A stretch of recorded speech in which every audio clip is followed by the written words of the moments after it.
Women's Museum. To the left of the founder's statue lies the former home of the Women's Museum. Construction of the building began in 1909 at a cost of $108,000, almost half of it funded by public donations. Fair Park Coliseum opened a year later on land that was previously used for baseball games and livestock events.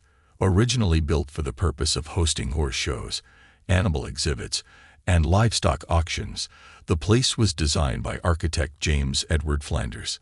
Flanders began his career in Chicago working as an apprentice. He then moved to Minnesota, but transferred to Dallas a year later in 1876 because the city desperately needed architects, thanks to the constant growth it was experiencing. Flanders spent most of his time designing several of the downtown commercial buildings and residential projects.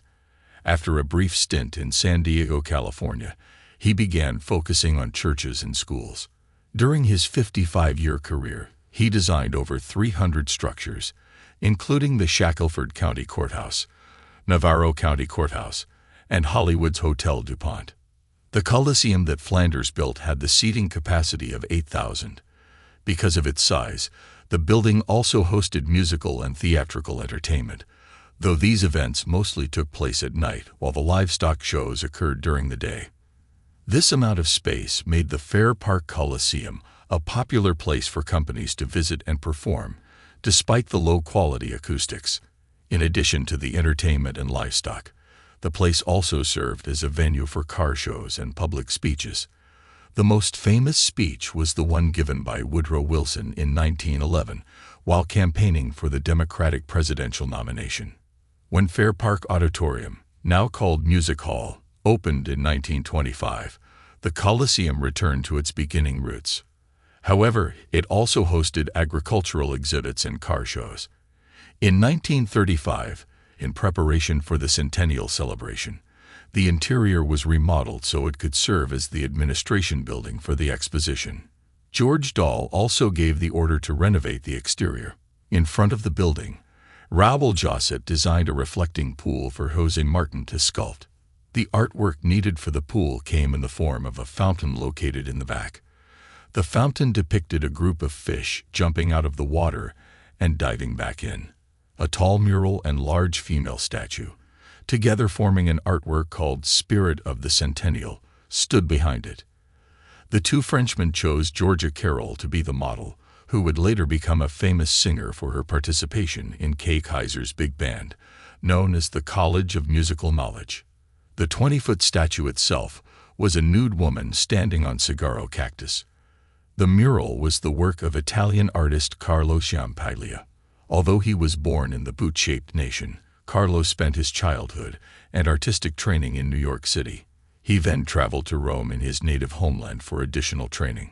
He spent most of his time doing design and decorative work for places such as the Chapel of the Fairmount Mausoleum, the Sunbury Courthouse, the Masonic Temple in Scranton, Pennsylvania, the New York home of David Milton, and the food building of the 1939 New York World's Fair. The building fell into a state of disrepair and neglect, which continued until the Women's Museum took over operations. The museum was the brainchild of Kathy Bonner, who had served former Governor Ann Richards by becoming the executive director of the Texas Department of Commerce and working to improve the economy. However, this was not the first time that the two women had worked together. In 1975, before she got heavily involved with politics, Ann Richards took her family to San Antonio to see a special show about the state's history at the Institute of Texan Cultures.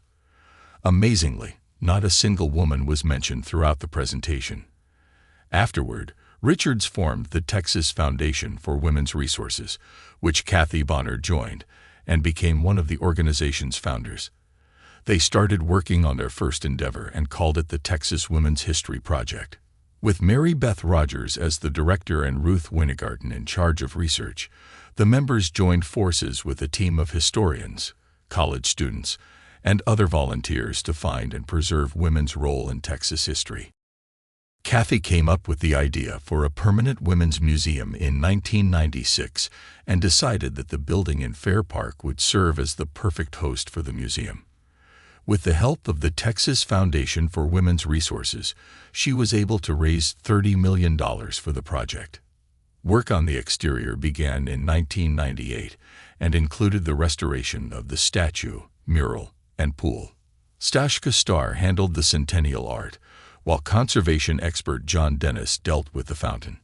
Wendy Evans Joseph, who worked on the Holocaust Memorial Museum in the nation's capital, designed the interior. The Women's Museum opened as an affiliate of the Smithsonian Institution on September 29, 2000. Unfortunately for the museum, it faced a series of financial struggles caused by a lack of funding. The continued failure to make a profit led to the decision to close the Women's Museum in 2011.